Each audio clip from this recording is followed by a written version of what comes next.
Hello, good evening, नमस्ते। कैसे हो आप सब लोग? क्लास 12 के वीडियोस कैसे लग रहे हैं? क्लास 12 की फ़िज़िक्स कैसी लग रही है? और अभी तक मैं 3 वीडियोस आई गेस अपलोड कर चुकी हूँ। हम लोग का जो सिलेबस है क्लास 11 में, जो पार्ट 1 फिज़िक्स है, मैं बहुत बार बता चुकी हूँ। थोड़ा सा लेंदी जाएगा, इसलिए थोड़ा सा टाइम टेकिंग भी है, तो थोड़ा सा पेशेंस रखना। ऐसे नहीं कि यार ये चैप्टर इतना टाइम क्यों ले रहा है, चैप्टर लेगा। और वो भी जो इनिशियल चैप्टर्स रहते हैं ना, मैं उसमें थोड़ा सा टाइम लेती भी हूँ। आप मेरे क्लास 11 के वीडियोस भी चेक करना। जो मैंने इनिशियल चैप्टर्स लिए थे ना, उसमें 8, 9, 10 वीडियोस मैंने लिए। वो उसका रीज़न ये है कि आप थोड़ा सा जो नया सेशन रहता है आपका, उसमें जो आपको फिज़िक्स पढ़नी है, उसके लिए आप थोड़ा सा मैं छोटे छोटे टॉपिक्स लेके आऊँ पर वीडियो में, तो वो आपके लिए मेंटली भी सही रहता है समझने को, और आप लोगों को कॉन्सेप्ट वाइज भी समझने को वो थोड़ा सा चीज़ें ईजी लगती है जब मैं छोटे छोटे टॉपिक्स लूँगी। अगर स्टार्टिंग में मैं 2-2 घंटे की वीडियो बना दूँगी, या फिर जो भी टॉपिक रहेगा उसको मैं जितना भी आपके एनसीईआरटी में दे रखा है समझा दिया, करके कंप्लीट कर दिया, तो फिर आपको चीज़ें स्टार्टिंग में डिफ़िकल्ट लगने लग जाएगी, और फिर जो कॉन्सेप्ट बनते हैं ना, वो इतने अच्छे नहीं बन पाएंगे। तो ये मेरा रीज़न है छोटे छोटे वीडियोस और छोटे छोटे टॉपिक पे वीडियोस बनाने के लिए। वीडियोस की जो टाइम पीरियड है वो इतना छोटा नहीं, 1 घंटा 50 मिनट्स 45 मिनट्स की वीडियो मैं ऑलरेडी बना रही हूँ। बट रीज़न ये है कि मैं उसमें कम टॉपिक्स कवर कर रही हूँ। चलो ठीक है, ये तो बातें हो गई। अब हमने हमारा जो लास्ट वीडियो था ना, उसके अंदर हमने पढ़ा था न्यूमेरिकल्स वाला पार्ट। ठीक है, न्यूमेरिकल्स वाला अभी तक हमने मेनली जो मेजर टॉपिक की मैं बात करूँ तो मैंने कुलाम्स लॉ करवाया था। कुलाम्स लॉ पे जो फोर्स का फॉर्मूला है उसको एक्सप्लेन करा था, उसका वेक्टर फॉर्म बताया था, और उस लॉ से रिलेटेड जितने भी न्यूमेरिकल्स बनते हैं वो मैंने सारे के सारे पिछले चैप्टर में, पिछले वीडियो में मैंने करवाया। उसके बाद में मैंने एक छोटा सा टॉपिक लिया था न्यूट्रल पॉइंट वाला, या फिर हम लोग बोल सकते हैं third charge is in equilibrium. इसके ऊपर भी मैंने आपकी थ्योरी समझा दी थी और एक न्यूमेरिकल ले लिया था। अब 2 न्यूमेरिकल और रहते हैं। बेसिकली एक ही टॉपिक है, उसके अंदर ये 2 न्यूमेरिकल है जो 2 अलग अलग केसेस को एक्सप्लेन करेंगे। पहले हम लोग वो कर लेते हैं, फिर हम लोग जो भी नेक्स्ट आगे का टॉपिक रहेगा वो स्टार्ट करते हैं। तो हम लोग न्यूमेरिकल्स लेके ही टॉपिक को समझते हैं। तो पहला न्यूमेरिकल है वेरी इंपॉर्टेंट। जब भी आप कुलाम्स लॉ पढ़ोगे तो उसमें आपको ये न्यूमेरिकल एग्जाम्पल में देखने को मिलेंगे ही मिलेंगे, चाहे आप किसी भी वीडियो से देखो, बुक से देखो, because these 2 numericals are very very important. तो क्वेश्चन हमारा ये बोलता है कि हमारे पास 2 चार्जेस है, both are positive, let's say plus Q and plus Q. 2 charges है और सेंटर में हमने क्या रखा है, एक नेगेटिव चार्ज रखा है। अब हमने क्या कर दिया है, ये इसकी एक्सिस पे है, ये इनकी लाइन ऑफ जॉइनिंग है, ये इनकी एक्सिस है। मैंने इस स्मॉल चार्ज को या फिर इस थर्ड चार्ज को क्या कर दिया, डिस्प्लेस कर दिया है नॉन एक्सिस डायरेक्शन में। ये वाली जो डायरेक्शन है ना, ये कौन सी डायरेक्शन होगी, नॉन एक्सिस, और ये वाली कौन सी होगी, एक्सिस वाली। ठीक है, लाइन ऑफ जॉइनिंग वाली जो डायरेक्शन है वो एक्सिस डायरेक्शन हो जाएगी, और उसके परपेंडिकुलर वाली हमारी नॉन एक्सिस डायरेक्शन होगी। तो मैंने इस चार्ज को नॉन एक्सिस डायरेक्शन में क्या कर दिया, शिफ्ट कर दिया थोड़ा सा।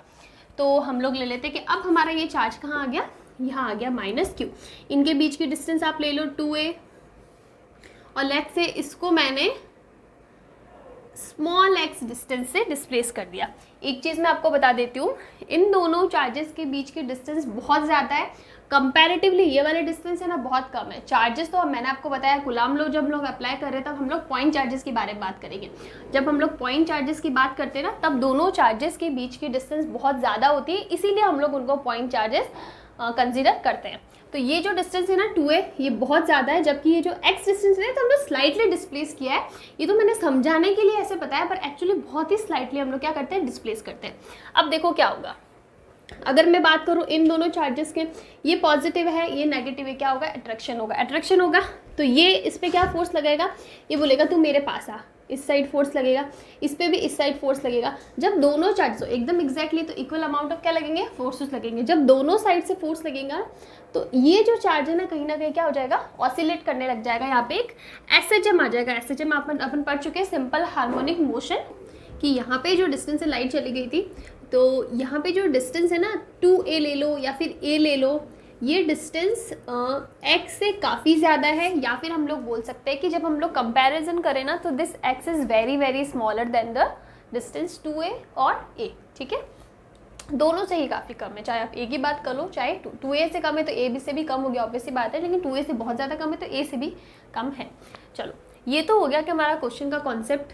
अच्छा, अभी तक मैंने बताया नहीं है, तो मैंने आपको बताया क्या होगा, एसएचएम होगा, और SHM जब होता है तो उस SHM का कुछ ना कुछ टाइम पीरियड होता है।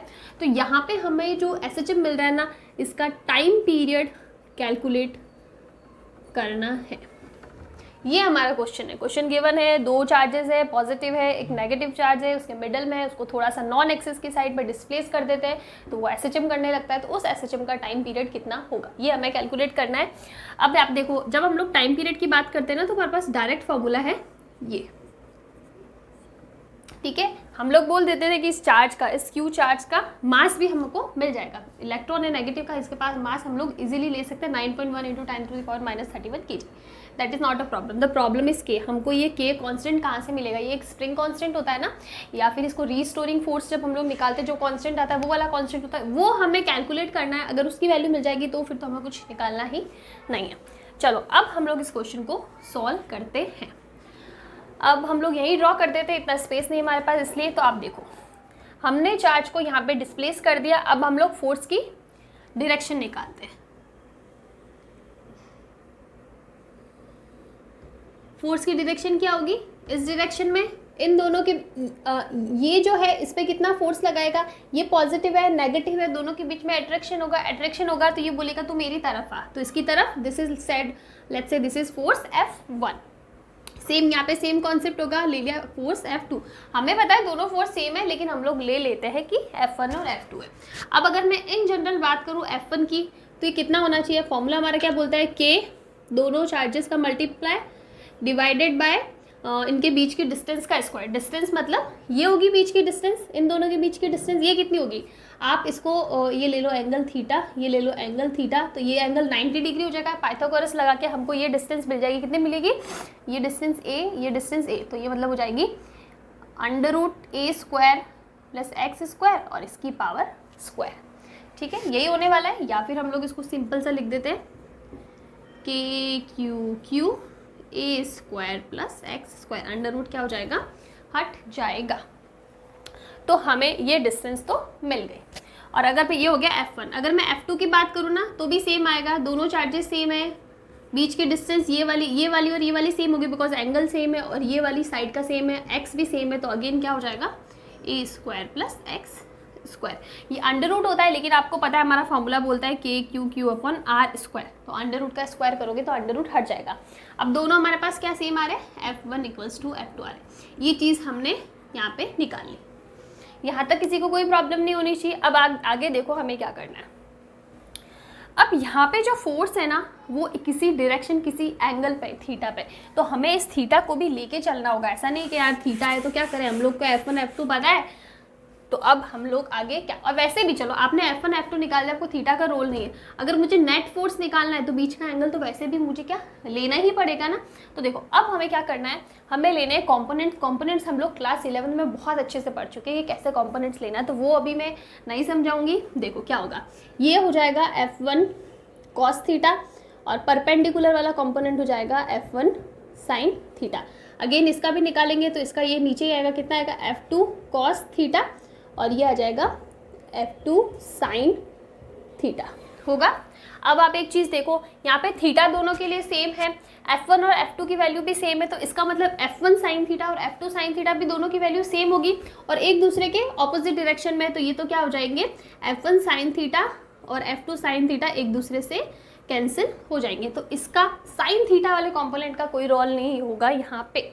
तो पीछे क्या बचता है? F1 cos थीटा और F2 cos थीटा, दोनों के दोनों क्या है? सेम डायरेक्शन में, तो एड ऑन हो जाएंगे। तो हमारा जो नेट फोर्स है ना वो क्या होगा? 2F, चाहे F1 लिख दो चाहे F2 लिख दो, दोनों की वैल्यू सेम है, तो मैं यहाँ पे लिख देती हूँ =F। तो हो जाएगा 2F cos थीटा। ये हमारा नेट फोर्स आ रहा है। तो आप नेट फोर्स निकाल दो, F नेट 2F की वैल्यू ये ले लो KQQ/a² + x² हो जाएगा। cos थीटा की वैल्यू चाहिए, ठीक है? cos थीटा क्या होता है? cos थीटा की वैल्यू हम लोग एंगल से इजीली निकाल सकते हैं, कोई प्रॉब्लम नहीं है। हम लोग कोई भी एक ट्राइंगल कंसीडर कर लेते हैं और इसके लिए थीटा के सामने वाली साइड क्या हो जाएगी? परपेंडिकुलर। दिस इज बेस ले लो, दिस इज हाइपोटेनस, ठीक है? तो देखो हमारे पास हो जाएगा cos थीटा की वैल्यू हो जाएगी बेस अपॉन दिस, तो वही हो जाएगा x अपॉन ए स्क्वायर प्लस एक्स स्क्वायर की पावर 1/2 लिखूँ चाहे अंडर रूट लिखूँ, सेम चीज़ है। ये हमारे पास हमारा नेट फोर्स आया है। अब इसको और अच्छे से लिखते ही हो जाएगा 2k small Q x divided by, अब देखो इसकी पावर 1 इसकी पावर 1/2 टर्म सेम है, ऐड हो जाएगी तो ये हो जाएगा ए स्क्वायर प्लस एक्स स्क्वायर की पावर 3/2 हो जाएगा। यहाँ तक किसी को कोई प्रॉब्लम नहीं होनी चाहिए। तो भाई हमें इतना पता है कि हमको कुलाम्स लॉ के जो कॉन्सेप्ट है उससे हम लोग इतना निकाल सकते हैं, इसके आगे हम लोग नहीं निकाल सकते। तो इसके आगे आ जाएगा आपका एसएचएम का कॉन्सेप्ट। एसएचएम में जो रीस्टोरिंग फोर्स होता था ना, वो एक होता था F = kx होता था। हमारे पास F की वैल्यू है, फोर्स की वैल्यू हमारे पास है, वो क्या है 2k अपॉन जो भी अपन ने वैल्यू निकाल दी है। तो अब x के साथ वाली जो टर्म है वो k होगी।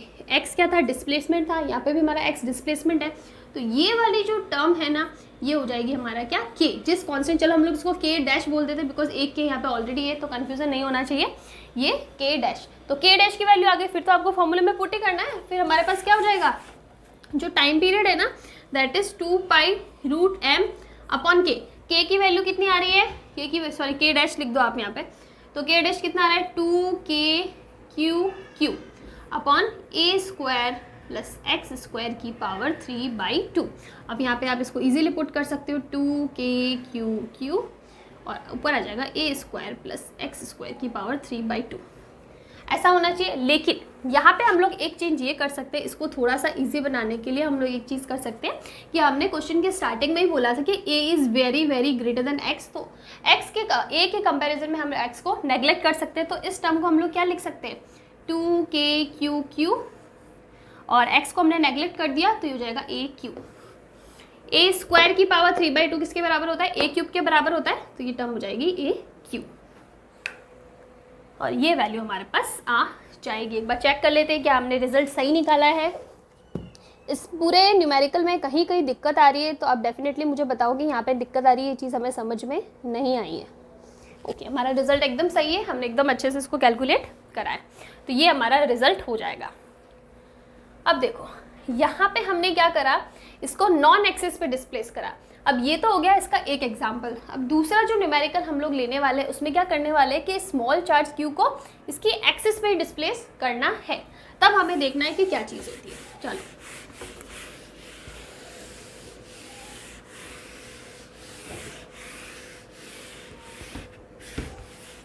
अब हमारा क्वेश्चन है अगेन क्वेश्चन नंबर 2, एग्जाम्पल बोल दो। देखो ये दोनों के दोनों जो क्वेश्चन मैं करवा रही हूँ ना, ये अपने आप में एक टॉपिक है, इसका डायरेक्ट रिजल्ट आपको क्वेश्चन में पूछ सकता है, आप वहाँ पे पूरा सॉल्व करने नहीं बैठोगे, इसलिए इसका जो रिजल्ट है ना वो याद करना पड़ेगा।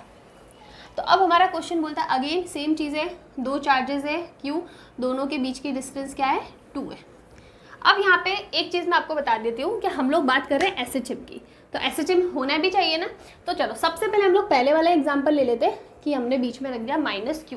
अब देखो कि क्या डायरेक्शन रहती है, तो अब यहाँ पे आप देखो ये पॉजिटिव चार्ज नेगेटिव चार्ज, बीच में क्या होगा अट्रैक्शन होगा, तो ये इसको अपनी तरफ खींचेगा होगा। अगेन यहाँ पे देखो नेगेटिव चार्ज पॉजिटिव चार्ज, ये इसको अपनी तरफ खींचेगा, ये डायरेक्शन होनी चाहिए।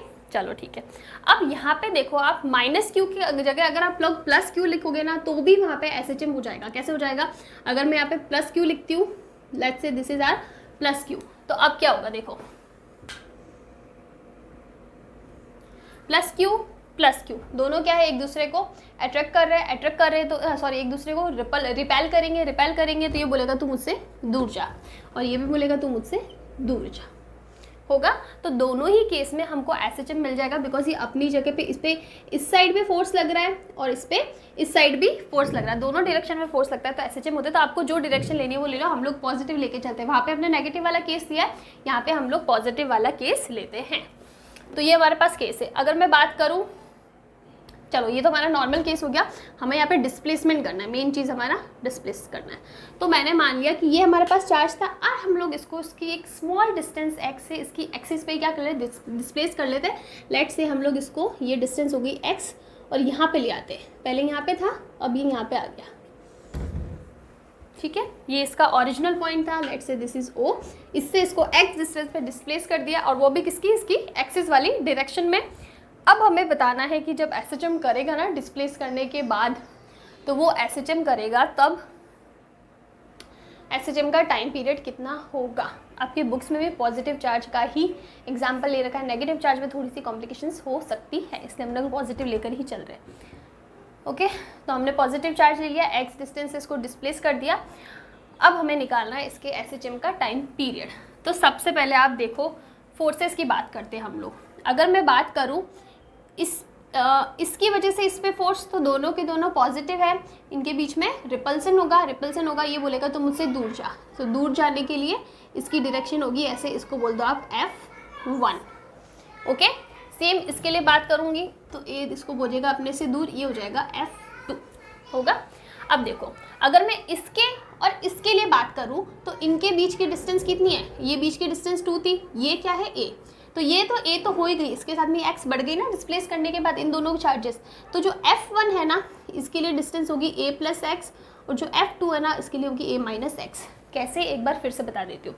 ये हमारा चार्ज है, ये हमारा मिडल चार्ज है, इनके बीच की डिस्टेंस निकालो डिस्प्लेस करने के बाद। ये A तो था ही, x से डिस्प्लेस करते A प्लस एक्स हो गया। यहाँ पे आप देखो इन दोनों के बीच में पहले यहाँ पे A, ये वाली डिस्टेंस पूरी A है, x इधर आ गया तो A माइनस एक्स, यानी ये वाली डिस्टेंस, तो A माइनस एक्स। अब हमें ये कैलकुलेट करना है कि F1 बड़ा है या F2 बड़ा है। देखो F1 कह दो या फिर F2 कर दो, दोनों ही किसके प्रोपोर्शनल होते हैं, R स्क्वायर के, इनके बीच की डिस्टेंस के इन्वर्सली, स्क्वायर के इन्वर्सली प्रोपोर्शनल होते हैं। मतलब डिस्टेंस जितनी कम होगी ना फोर्स उतना ज़्यादा है। तो यहाँ पे डिस्टेंस किसके लिए कम है, F2 के लिए डिस्टेंस कम है, तो इसका मतलब F2 F1 से क्या होगा, ज़्यादा होगा। ये हमने किस लिए कैलकुलेट किया, हमको आगे पता पड़ेगा। अब आप देखो यहाँ पे एंगल का कोई रोल ही नहीं है, यहाँ पे एंगल का कोई रोल नहीं है ना, यहाँ पे तो हम लोग एक्सेस पे बात करें तो एंगल का वैल्यू है ही नहीं। तो यहाँ पे अगर मैं F नेट की बात करूँ ना तो कितना होगा, दो फोर्सेस है मेरे पास F1 और F2, या तो दोनों प्लस होंगे या दोनों माइनस होंगे। अब आप देखो दोनों की डायरेक्शन एक दूसरे के ऑपोजिट है, एक इधर जा रहा है एक इधर जा रहा है, तो ऑब्वियस सी बात है ये क्या होंगे, सब्ट्रैक्ट होंगे। किस में से कौन सा सब्ट्रैक्ट कर रहा है, इसके लिए हमने ये कैलकुलेट करा है। तो यहाँ पे क्या हो जाएगा, F2 माइनस F1 होगा। चलो अब आप निकालो, सबसे पहले चलो F1 की वैल्यू निकालो, तो क्या हो जाएगा, K capital Q small q x, distance इसके लिए कितनी है, A प्लस एक्स का होल स्क्वायर। अगर मैं F2 की बात करूँ तो कितना आ जाएगा, K Q और ये हो जाएगा A माइनस एक्स का होल स्क्वायर। वैल्यू आ गई। अब आप F नेट में पुट कर दो तो ये हो जाएगा K capital Q small q तो कॉमन आ जाएगा, पीछे बचेगा 1/A प्लस एक्स का, हम लोग F2 माइनस F1 कर रहे हैं ना, तो ये माइनस एक्स का square minus A plus X का होल स्क्वायर, ये टर्म हमारे पास आ जाएगी। अब हमें इसको कैलकुलेट करना है, तो बाकी सारी चीज़ें हम लोग हटा देते हैं और इसको कैलकुलेट करते हैं। तो हमारा जो F नेट है ना वो आ जाएगा, कैलकुलेट कर ही लेते हैं क्योंकि मुझे इसका रिजल्ट कुछ याद तो है नहीं, कॉमन ले लो, फिर क्या हो जाएगा, A प्लस एक्स का whole square minus A minus X का होल स्क्वायर हो जाएगा। अब इसको हम लोग आगे कैलकुलेट करते हैं, K capital Q small q, नीचे वाली टर्म ले लेते हैं, ये क्या हो जाएगा, A square plus x square plus 2AX minus A square minus का एक्स स्क्वायर। अगर हम लोग ऐसे लेते हैं, चलो ऐसे ले लेते हैं, और ये माइनस का 2AX आएगा।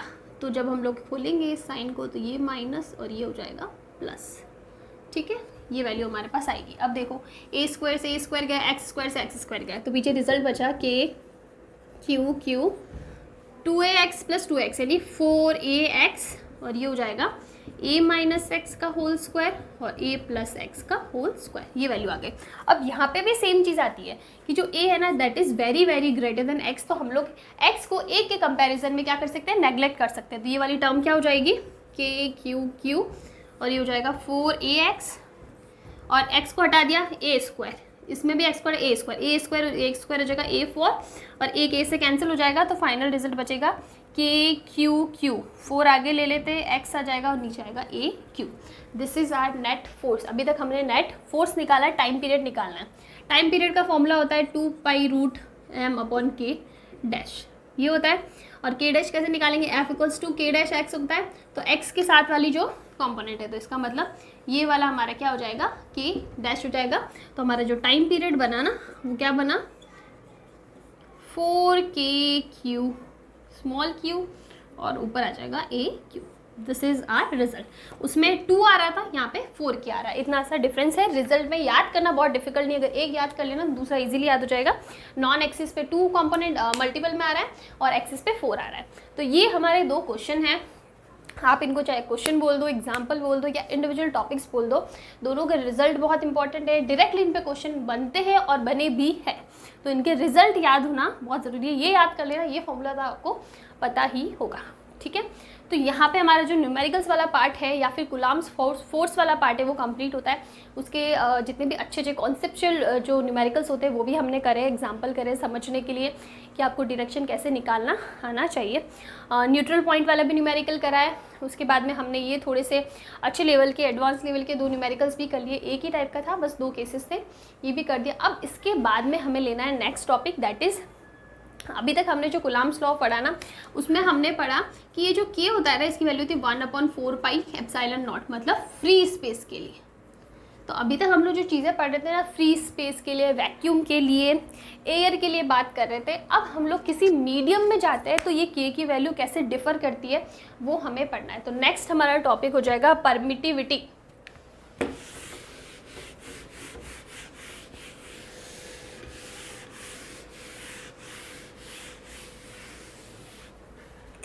हो जाएगा परमिटिविटी। छोटा सा टॉपिक है एकदम से।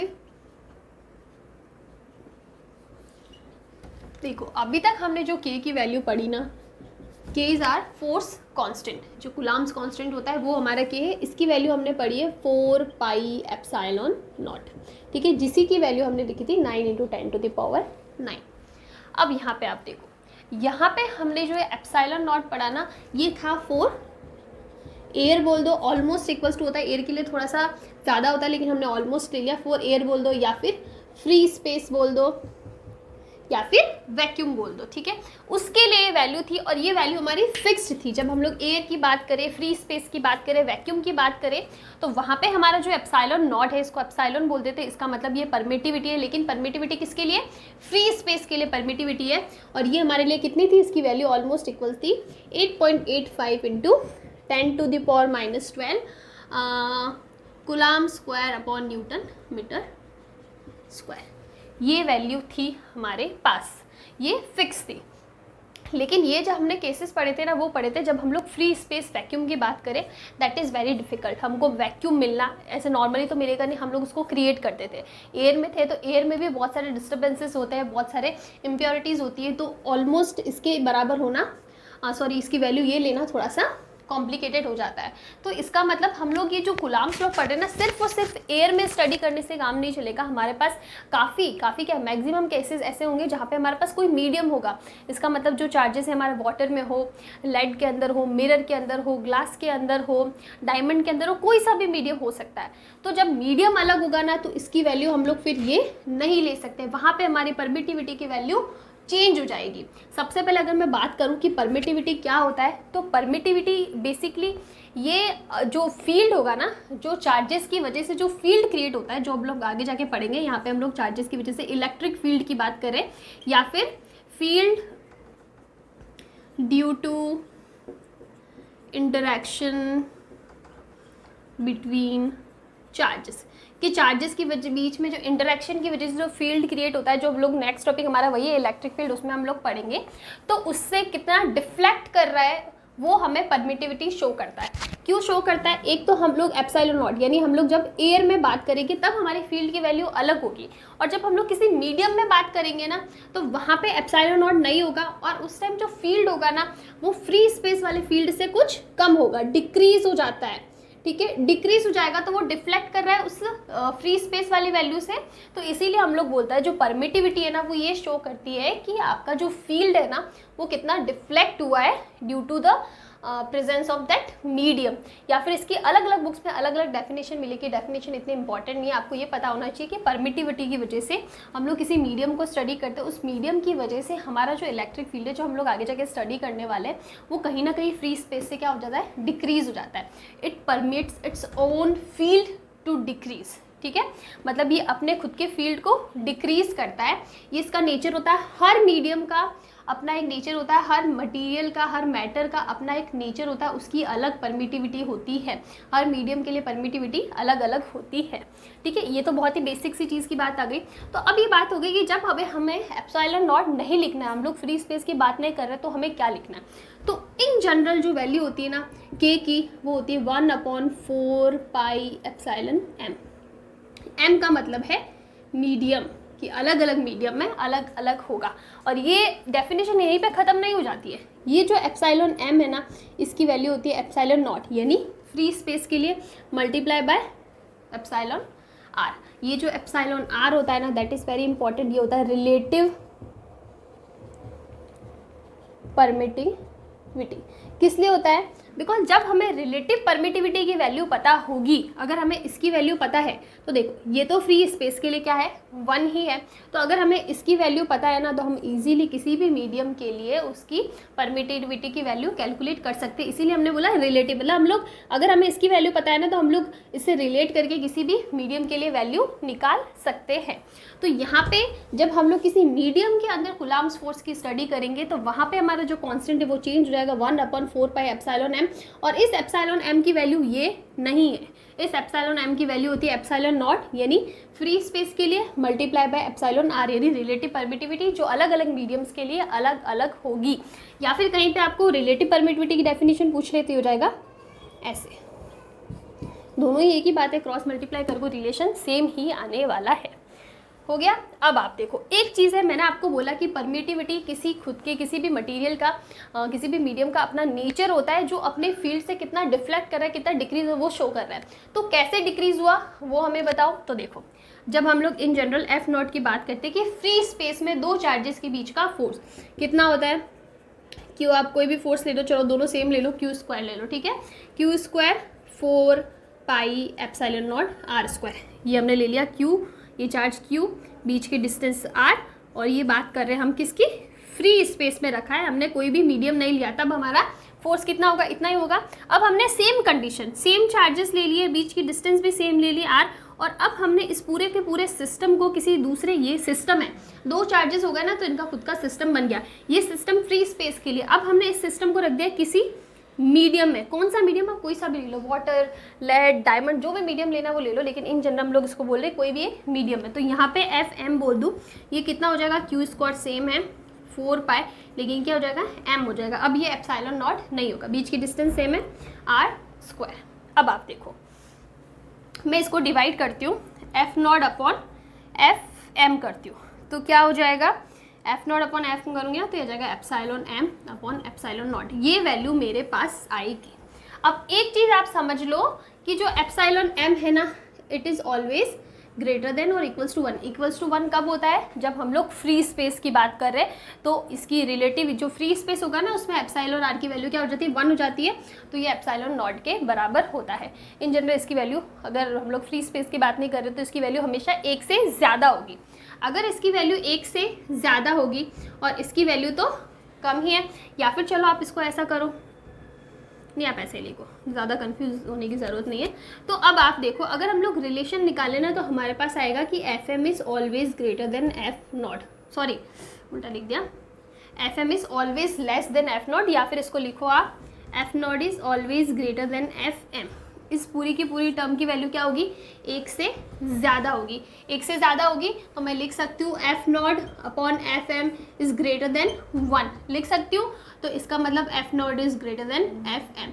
तो इसका मतलब जैसे ही हमारे पास मीडियम आ गया, मीडियम के प्रेजेंस में जो हमारा फोर्स था वो क्या हो गया, कम हो गया, वो डिक्रीज हो गया, वो डिफ्लेक्ट हो गया इसके फील्ड से। तो वही तो हमारी परमिटिविटी की डेफिनेशन बोल रही है ना, कि अपने फील्ड को, इंटरेक्शन बिटवीन टू चार्जेस की वजह से जो फील्ड क्रिएट होता है उसको डिक्रीज करता है। और वो हमने यहाँ पे प्रूव की कर दिया, बिकॉज हमें पता है कि मीडियम के लिए वैल्यू हमेशा 1 से ज़्यादा होगी, तो जो फोर्स आएगा ना वो कम हो जाता है जब कोई मीडियम होता है। इसका मतलब फ्री स्पेस में हमें मैक्सिमम फील्ड मिलता है। एफ इज मैक्सिमम कब, जब हम लोग फ्री स्पेस या फिर इसकी एयर की या फिर वैक्यूम की बात करते हैं, तो उस केस में दो चार्जेस के बीच का फोर्स मैक्सिमम होता है। उसके बाद में आप चाहे कोई सा भी मीडियम ले लो, वो फ्री स्पेस वाले फोर्स से तो कम ही होने वाला है। ठीक है, तो ये बहुत ही बेसिक कॉन्सेप्ट्स हो गए यहाँ पे। आई थिंक किसी को कन्फ्यूज़न नहीं होना चाहिए। ठीक है, अब इसके आगे हम लोग कुछ छोटे मोटे कॉन्सेप्ट और पढ़ लेते हैं। तो एक चीज़ आपको क्लियर हो गई कि F not is always greater than what, F M.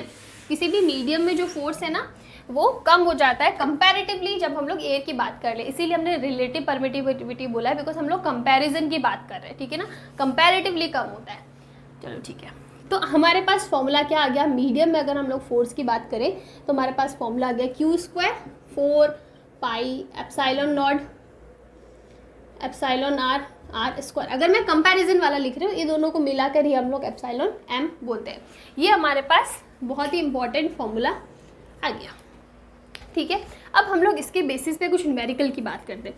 पहला न्यूमेरिकल, एक चार्ज Q1 है, एक चार्ज Q2 है, इनके बीच की डिस्टेंस R है। हमने इस सिस्टम को किसी मीडियम में रख दिया, ठीक है, कोई सा भी मीडियम ले लो, तो इनके बीच का फोर्स क्या होगा, सिंपली फोर्स हो जाएगा Q1 Q2 4 pi epsilon not epsilon R लिख दो, अगर आपका आर पता है, नहीं तो आप सिंपली इसको एप्सिलॉन एम भी लिख सकते हो, ये हो जाएगा आर स्क्वायर, ये हो जाएगा। अब यहाँ पे रूट एप्सिलॉन आर आर कैसे, देखो हम लोग इसको लिख सकते हैं 4 pi epsilon not epsilon R root epsilon R का स्क्वायर। हम इस चीज़ को ऐसे लिख सकते हैं ना, आप इसको जब स्क्वायर को खोलोगे तब ये वाली टर्म आई जाएगी। तो ये जो हमारे पास टर्म आई है ना रूट एप्सिलॉन आर आर, ये होती है इफेक्टिव डिस्टेंस या फिर इफेक्टिव लेंथ बोल दो। जब भी हम लोग मीडियम की बात करेंगे ना तो वहाँ पे हम लोग इफेक्टिव डिस्टेंस को पढ़ेंगे। ऐसा किस लिए पढ़ना जरूरी है आगे जाके पता पड़ेगा। तो ये टर्म आपको समझ में आ जाएगी, सेम ही लिखा है, बस लिखने का तरीका अलग है। और ये जो ब्रैकेट में टर्म आती है ना, इसको हम लोग इफेक्टिव डिस्टेंस या फिर इफेक्टिव लेंथ बोलते हैं। ये कब काम आएगा, देखो ये तो हमारा बहुत ही नॉर्मल सा एग्जाम्पल ले लिया, इसमें कुछ भी नहीं। एक एग्जाम्पल हम लोग ले लेते हैं कि हमारे पास एक Q1 चार्ज है, एक Q2 चार्ज है, इनके बीच में हमने नॉर्मली हम लोग एयर लेते थे तो बीच के मीडियम की बात नहीं करते थे। यहाँ पे हमने कोई मीडियम ले भी लिया तो ऑल ओवर एक ही मीडियम है, यहाँ से लगा के यहाँ तक, जिसको हमने एम बोल दिया।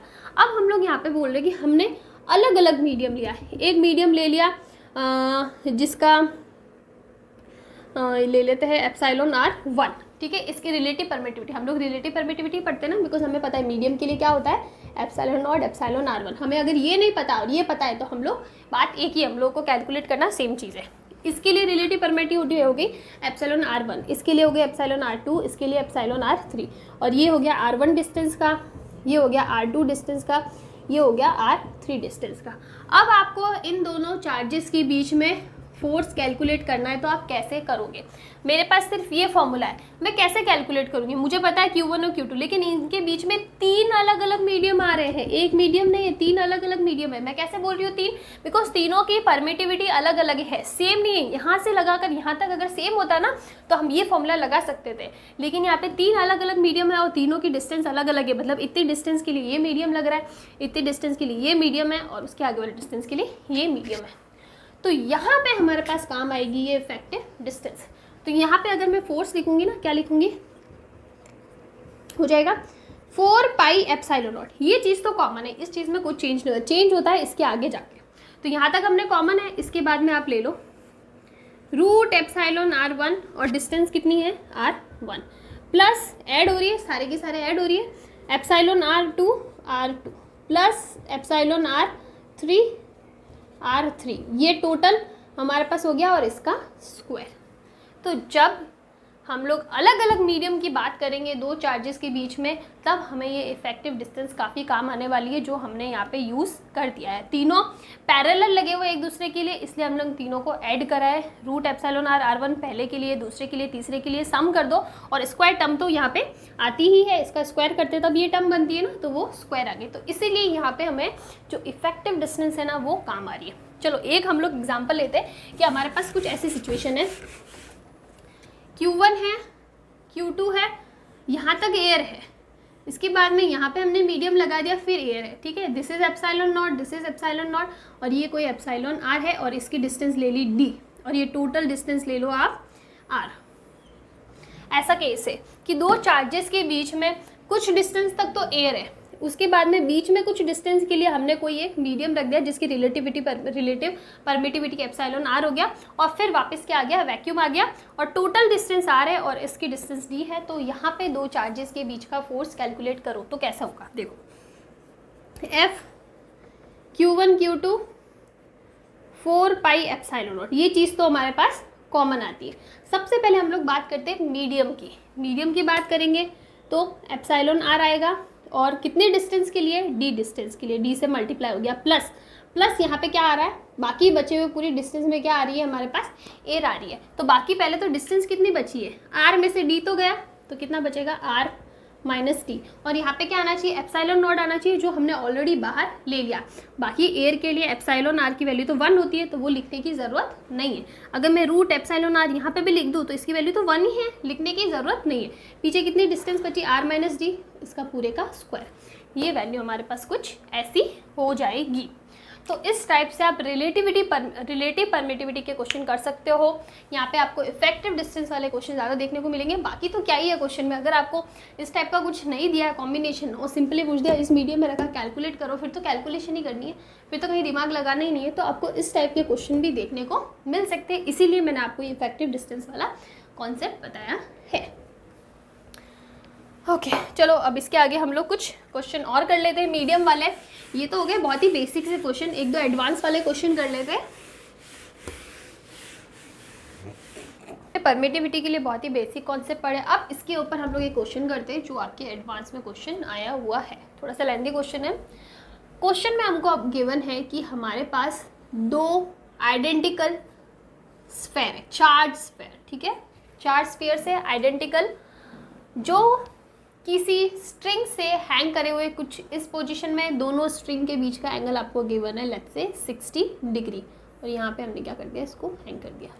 क्वेश्चन समझ में आ रहा है। दो चार्ज स्फीयर से, स्फेरिकली चार्ज स्फीयर से, दोनों को हमने स्ट्रिंग से हैंग कर रखा है, और इनके बीच में एक एंगल बन रहा है दैट इज 60 डिग्री, और ये किस में है, वैक्यूम में है। अब हमने क्या कर दिया, इस पूरे के पूरे सिस्टम को किसी मीडियम में रख दिया। सेम केस लिया है, अगेन हमारे पास वो के वो स्फेरिकली आइडेंटिकल चार्ज स्फेयर्स है, ठीक है, इनके बीच का एंगल भी हमने क्या रखा है, सेम रखा है, लेकिन अब हमने इनको किसी ना किसी मीडियम के अंदर रख दिया है। तो जैसे ही हम लोग इस मीडियम में रख रहे हैं, हमें इस मीडियम का डाइलेक्ट्रिक कांस्टेंट फाइंड करना है। इसका मतलब रिलेटिव परमिटिविटी बोल दो, वो हमें फाइंड करनी है उस मीडियम के लिए। एक बार फिर से क्वेश्चन को अच्छे से समझ लो। दो आइडेंटिकली चार्ज स्फीयर्स हैं, हैंग कर रखा है स्ट्रिंग से, स्ट्रिंग के बीच का एंगल 60 डिग्री है। सेम पहले वैक्यूम में था, अब इस पूरे के पूरे सिस्टम को किसी मीडियम में रख दिया है, तो उस मीडियम के लिए डाइलेक्ट्रिक कांस्टेंट यानी रिलेटिव परमिटिविटी की वैल्यू फाइंड करनी है। गिवन क्या है, जिस लिक्विड में रखा है ना मीडियम में, उस मीडियम की डेंसिटी दे रखी है, डेंसिटी ऑफ लिक्विड, जिस भी लिक्विड में रखा है, किसी लिक्विड में रखा है, जो मीडियम है ना वो कोई लिक्विड मीडियम है, तो इसकी डेंसिटी दे रखी है 0.5 G/cc, ठीक है। और जो चार्ज स्फेयर है ना, इसकी भी डेंसिटी दे रखी है, लेट्स से दिस इज रो, और ये ले लेते सिग्मा। जो स्फीयर है ना, इसकी भी डेंसिटी दे रखी है 1.5 G/cc। ये हमें क्वेश्चन में गिवन है और हमें डाइलेक्ट्रिक कांस्टेंट निकालना है। तो देखो सबसे पहले हम लोग लेते हैं हमारा वैक्यूम वाली जो केस है ना, वो ले लेते हैं। ज़्यादा स्पेस नहीं है तो हम लोग यहीं पे कर लेते हैं, इसको हम लोग ऊपर लिख देते हैं। सिग्मा किसका है, स्फीयर का है, कितना है 1.5 G/cc, ग्राम/cc, ठीक है। सीजीएस में दे रखा है, दोनों सीजीएस में दे रखा है, तो हमें कुछ भी यूनिट चेंज करने की बात ज़रूरत नहीं पड़ेगी। तो सबसे पहले वाला केस हमारे पास ये वैक्यूम का। अब आप देखो स्ट्रिंग है, तो हमने जो बेसिक कॉन्सेप्ट है ना, वो तो क्लास 11 में पढ़ चुके हैं। जब हम लोग स्ट्रिंग लेते हैं तो वहाँ पे टेंशन तो आएगा ही आएगा, तो यहाँ पे ऊपर की side away from the point होता है, टेंशन हो जाएगा। ये हमारे पास कुछ एंगल है, तो यहाँ पे हम लोग टेंशन के कॉम्पोनेंट ले सकते हैं। ये एंगल जितना है उतना का उतना, ये एंगल भी हो जाएगा, लेट्स से ये वाला एंगल हमने ले लिया थीटा, ठीक है। तो ये वाला कंपोनेंट हो जाएगा टी कॉस थीटा, और एक कंपोनेंट इधर हो जाएगा टी साइन थीटा होगा। अब आप देखो ये भी एक चार्ज है, प्लस क्यू ले लो, दोनों को पॉजिटिव ले लो। हमने बोला दोनों आइडेंटिकल है, तो चाहे नेगेटिव हो चाहे पॉजिटिव हो, दोनों पे सेम चार्ज होगा, और चार्ज स्फीयर है तो चार्ज तो होगा ही। अब ये दोनों चार्जेस पे सेम चार्ज है तो एक दूसरे को क्या करेंगे, रिपेल करेंगे। ये बोलेगा तुम मुझसे दूर जा, तो इस साइड में अगर मैं किसी एक पे स्टडी करूँ, चाहे इस पे कर लो चाहे इस पे करो, ये दोनों एक दूसरे को रिपेल करेंगे, तो इसमें बाहर की डायरेक्शन में एक फोर्स लगेगा। लेट से हमारा फोर्स है F0। यहाँ तक कोई प्रॉब्लम नहीं है। अब ये चार्ज स्फेयर है तो इसका कुछ ना कुछ मास होगा, मास होगा तो नीचे ग्रेविटी की वजह से जो ग्रेविटेशनल फोर्स लगेगा mg। लेट्स से इसका मास m ले लिया और ये g। ये कंडीशन हमारे पास आ चुकी है। यहाँ तक समझ में आना चाहिए। ये फोर्स कौन सा है, रिपल्सिव फोर्स है दोनों चार्जेस की वजह से। ये कौन सा है, ग्रेविटेशनल फोर्स है इसके वेट की वजह से, और बाकी हमने टेंशन के कंपोनेंट्स लिए। अब आप देखो इक्विलिब्रियम में ले आओ सबको, तो क्या हो जाएगा, t sine theta equals to आ रहा है F0 और t cos theta equals to आ रहा है mg। ये इसके बराबर, ये इसके बराबर, ठीक है। इक्विलिब्रियम कंडीशन में है ना, तो दोनों एक दूसरे, सारे फोर्स एक दूसरे को बैलेंस कर देंगे। ये कंडीशन आई, डिवाइड कर दो तो हमारे पास tan थीटा की वैल्यू आ जाएगी, जो आ जाएगा F0 अपॉन mg। लेकिन हमें यहाँ पे क्वेश्चन में कहीं पे भी मास की बात नहीं करके डेंसिटी की बात करिए। तो हमें पता है कि जो डेंसिटी होती है, फॉर एग्जाम्पल हम लोग स्फेयर के लिए ले रहे हैं, तो density is equal to mass upon volume. तो मास की वैल्यू जाएगी सिग्मा v, यानी डेंसिटी मल्टीप्लाई बाय वॉल्यूम। बहुत ही बेसिक सा है। तो ये हो जाएगा tan theta equals to F0 upon sigma v। This is the equation number 1।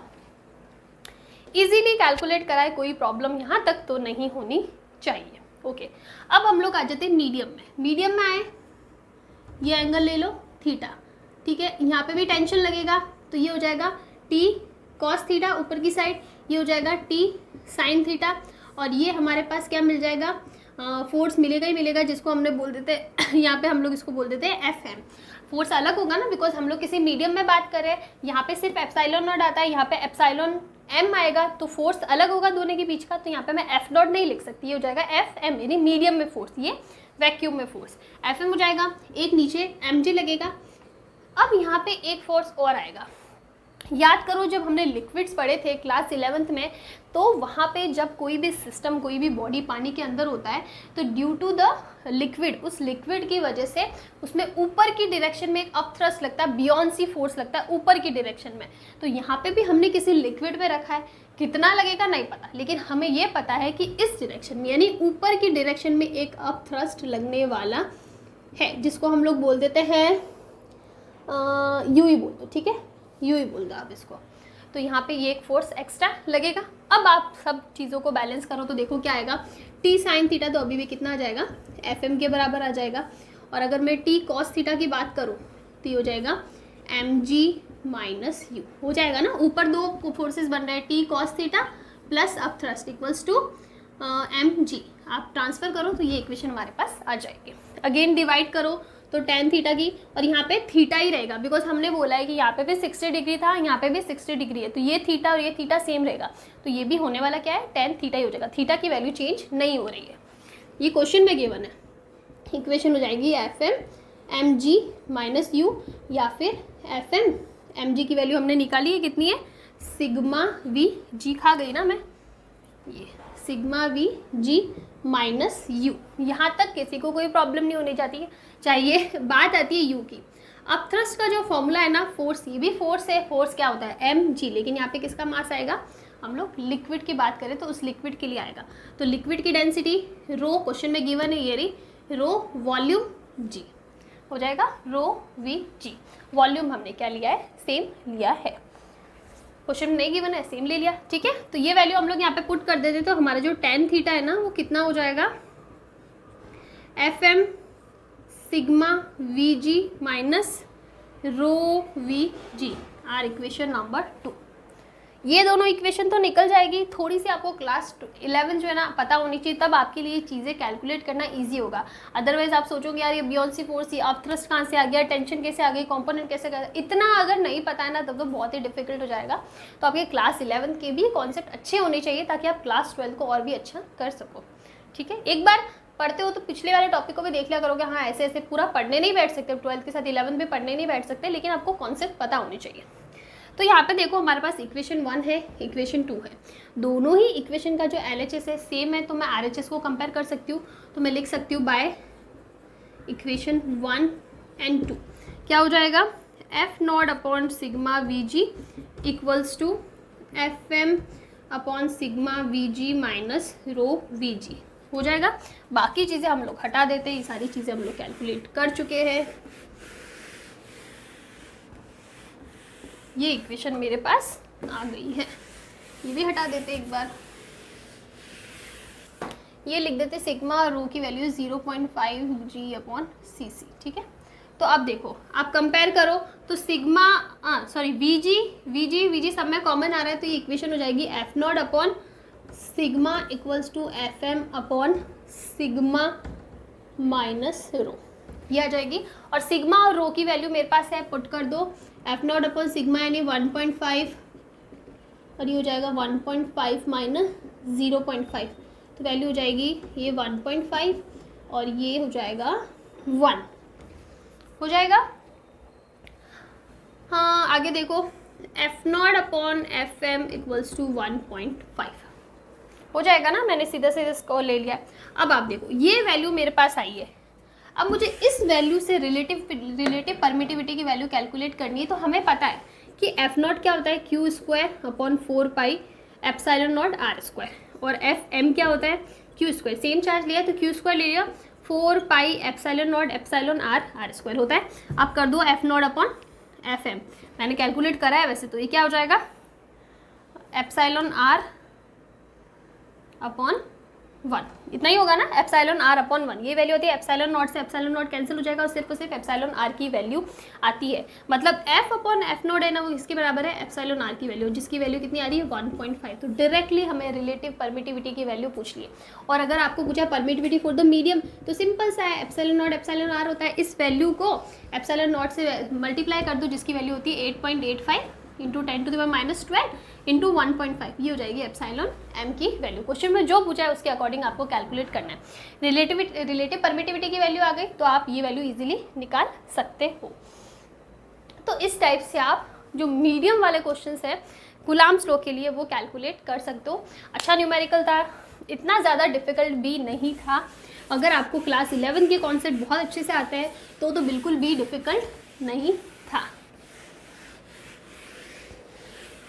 अब यहाँ पे हमारे कूलाम्ब्स लॉ का मीडियम वाला जो टॉपिक है वो भी कंप्लीट होता है। इसके बाद में नेक्स्ट टॉपिक आता है इलेक्ट्रिक फील्ड, जो मैं सोच रही हूँ नेक्स्ट वीडियो में ही कराते हैं। फ्रेश एकदम स्टार्टिंग हो जाएंगे नेक्स्ट वीडियो की स्टार्टिंग से। आप लोग क्या पढ़ेंगे, इलेक्ट्रिक फील्ड काफ़ी इंपॉर्टेंट है। उसके बाद में धीरे धीरे उससे रिलेटेड बहुत से टॉपिक आएंगे, इलेक्ट्रिक फील्ड लाइन्स आएंगे, डायपोल वगैरह बहुत से आएंगे। ये जो चैप्टर है काफ़ी बड़ा है, फर्स्ट चैप्टर है और मैं अच्छे से टाइम लेके पढ़ा रही हूँ। मुझे बिल्कुल भी जल्दी नहीं है सिलेबस पूरी करने की, बिकॉज हम लोग ऑलरेडी पहले ही चल रहे हैं, मैं ऐसा मान रही हूँ, क्योंकि हमने पिछली बार जून में टॉपिक स्टार्ट करा था और इस बार हमने अप्रैल में स्टार्ट किया है, तो उसके हिसाब से हम लोग 2 महीना पहले ही चल रहे हैं। तो आराम से सिलेबस हो जाएगा, वो कोई प्रॉब्लम नहीं है, लेकिन टॉपिक कॉन्सेप्ट बहुत अच्छे से समझ में आने चाहिए। तो आई थिंक आज के लिए इतना काफ़ी हो गया। अभी तक जो भी पढ़ा है मैं पहले ही बोल रही हूँ, ऐसा मत सोचना कि स्कूल्स खुलेगी जून जुलाई में, मतलब अभी भी चल रही होगी सीबीएसई वालों के स्कूल्स, तो जून जुलाई में देखेंगे यार छुट्टियाँ आराम से पढ़ेंगे, नहीं, तब तक काफ़ी चीज़ें इकट्ठी हो जाएगी, फिर आपको पढ़ने में पड़ेगा जोर। तो इसलिए मैं बोल रही हूँ, मैं बहुत ही, मेरा टाइम पीरियड भले वीडियो का ज़्यादा होगा कि भी 45-50 मिनट्स का, लेकिन मैं पढ़ा उसके अंदर जो कंटेंट है ना वो मैं बहुत कम, टॉपिक जो मैं कवर कर रही हूँ ना वो बहुत ही कम कवर कर रही हूँ, एक्सप्लेन ज़्यादा कर रही हूँ। इसलिए बोल रही हूँ स्टार्टिंग से समझते रहना, तो आपको टॉपिक समझने में बाद में प्रॉब्लम नहीं आएगी और आपके टाइम के साथ में आपके रिविज़न भी हो जाएगा। आप डिले मत करना कि अरे मैं पढ़ लूँगा करते करते पूरा साल निकल जाता है, ट्रस्ट में। इसलिए बोल रही हूँ साथ साथ में पढ़ते रहना। अगर आपको मेरे वीडियो से नहीं पढ़ना है, आप समझ लो आपकी स्कूल में पढ़ा रहे, कोचिंग में पढ़ा रहे, कहीं से भी पढ़ो, लेकिन पढ़ना स्टार्ट कर दो। क्लास 12 है, बोर्ड एग्ज़ाम्स है, बोर्ड क्लास है, बहुत इंपॉर्टेंट रोल होता है क्लास 12 का आपके पूरी लाइफ के ऊपर कि आपका करियर कैसे चूज़ करने वाले हो, क्या चूज़ करने वाले हो। बात परसेंटेज की नहीं है, बात है कॉन्सेप्ट्स की, कि आपने चीज़ें कितनी सीखी, कितना परसेंटेज लाया वो मैटर नहीं करता है। आप कंपटीशन एग्ज़ाम में कितना स्कोर करते हो वो इम्पॉर्टेंट है, वहाँ से आपको पता पड़ेगा कि मुझे आगे क्या करना है। तो ये आज का ज्ञान हो गया। तो चलो ठीक है, आज हम लोग यहीं पे करते हैं एंड, और नेक्स्ट टॉपिक में हम लोग बात करेंगे इलेक्ट्रिक फील्ड की। तब तक के लिए थैंक यू।